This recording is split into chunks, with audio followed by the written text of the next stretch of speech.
Africa. Welcome to Bite-Sized Democracy, a weekly show focusing on issues around democracy on the African continent.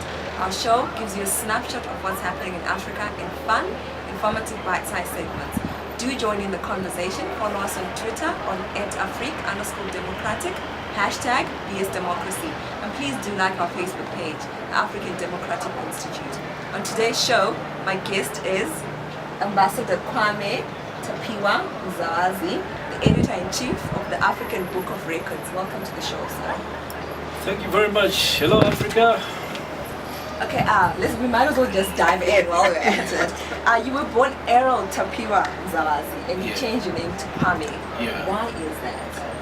Okay, the name was changed because when I was an international student in Eastern Europe, we had an international day of cultures.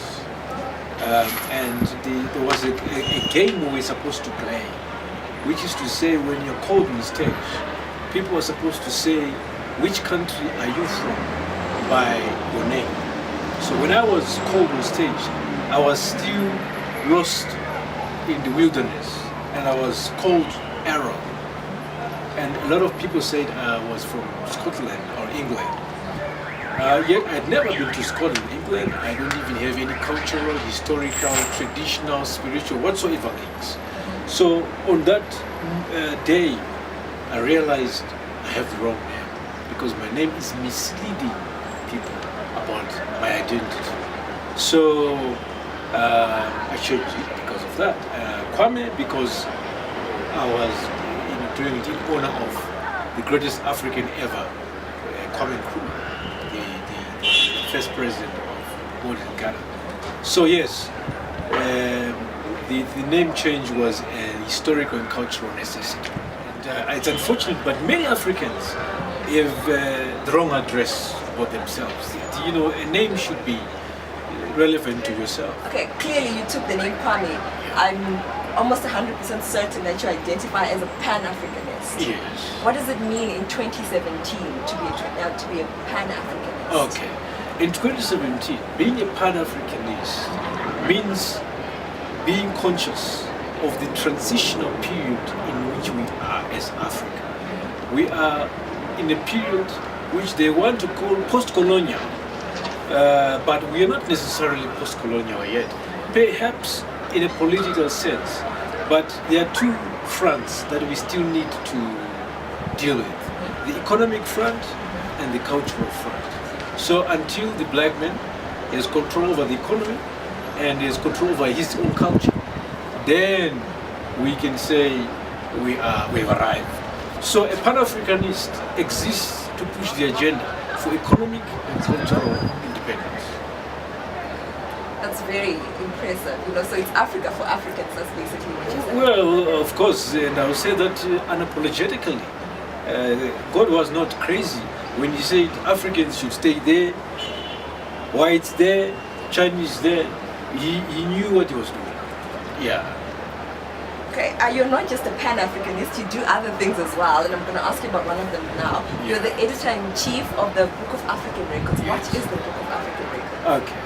The Book of African Records is a platform where we tell the African story through achievements of the African people over time, decades, centuries ago, and even today. It's a platform to celebrate the achievements of Africa. It's a platform where we tell you the Africa that they never tell you. So the Book of African records, I underline, is about basically bringing into focus those things. We are not saying things are bad. I mean, it's all colorful about Africa. But to paraphrase what the former Indian leader said, everything that you say about Africa that is bad could be right, but the opposite is equally true. So, we need to tell the whole picture. Yeah, we're not asking to talk about Africa only the right things or the nice things, but the whole picture. Speaking of records, actually, you've broken a few yourself. You in the Guinness World Book of Records for holding the longest lecture in the world. It's in the world or in Africa? Yeah, in the world, In yes. the world. Okay. Yeah. How long was the lecture and what was the lecture on? Okay, the lecture lasted 6 days and 6 nights, 121 hours. It was on democracy. Yes, it was on democracy. Okay, so for 6 days you spoke about democracy. For 6 days and 6 nights. African democracy? Democracy in general. General. Yes. And this was said by the former president of Tanzania, Benjamin Mkapa, who said democracy cannot be like Coca-Cola, which tastes the same everywhere. Yes, every country formed by its own culture, history, and experiences will have a different result of what they call a legitimate process of electing or choosing their leaders. Yeah. As a continent, as the African continent, what would you say? How do we define democracy as a continent? As a continent? Yeah. Or do we have to also define it country by country? Or as Africa, we generally should have a basic standard. What would you say that is? Okay. No, the question should be a further one. You should ask me a more fundamental one. Number one, do we need democracy as Africa? Look, I've been to 46 African countries, not as a tourist, but as a traveler, and the difference is huge. And I've talked to Africans, and for many Africans here, we need to understand that Africa had its own systems of governance before colonial times, and those systems are in conflict with imposed ones, that the colonial ones. So if we do need democracy, then we should then go on and say what kind of democracy. Unfortunately, over the last 50 years, there has been a stampede towards Western electoral democracy. Western electoral democracy. And it has caused all the problems that we see around the continent in Africa. Because we are trying to live a reality which is borrowed, which is not ours. Look, for example, we see the imposition of 2-term limits for African presidents, which is in line with certain Western countries. But an African president of country, Republic ABC, has different problems from a president of, for example, the USA. Our president has to build bridges. Roads are still needing to be done. Potholes are all over the place. Institutions of, we have a lot to do. So you can't give him the same amount of time as the guy who's running a country which is already well developed. That is not going to be fair. So, and in any case, I've just been reading that the current Chancellor of Germany is running for the 5th term. The 5th term. And no one says a thing. No one says a thing. So Africans, unfortunately, bought into the concept of Western electoral democracy, which has wreaked havoc to Africa, and it hasn't worked for us. You said, I think more than anything in Africa, we need institutions that work. Because anybody can build a bridge. Any president can come and build a bridge. But the ones who are there right now are not building the bridges. And when your term is over, you want to overstay, but you are still not building the bridges. How does that work? Well, wait. Here we are talking about heads of state.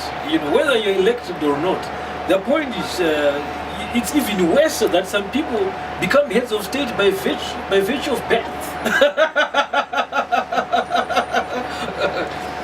No, I think that the people of Africa, whose cultures and systems were destroyed, as Walter Rodney clearly put it in his book, How Europe Underdeveloped Africa, needed to sit down and re-strategize. And what we are lacking right now in Africa are leaders who think. Yes, and unfortunately, the leaders who think, they are killed, and no one says a thing. I'm sorry to say, and I know it's not politically correct, but let's look at the Gaddafi case. Okay, he was fronting the Federation of Africa, the unity of Africa, and all those kind of things. So yes, he might have his own excesses, but excesses are everywhere. That's the situation in Africa. Look, I, for one, think we should define whether we need elections at all. And if we need them, how do we do them? Because, Gaddafi was once asked it, when is Libya going to have an election? And he looked at his watch and he said, I don't have time for elections. Okay, and it might be controversial and you might say this and that, but he said the truth. He asked, why should we have elections in Libya when I know who's going to win? Okay, so he said the truth, which these other guys are not able to say. And he said, we need to build schools first. We need to build hospitals first. We need to make sure people have everything they need. Then we think about these things that you're talking about. Okay, so development first, democracy later. That was his mantra, not mine. But it has to be examined in the context of Africa. Of course, my views are on the fringe.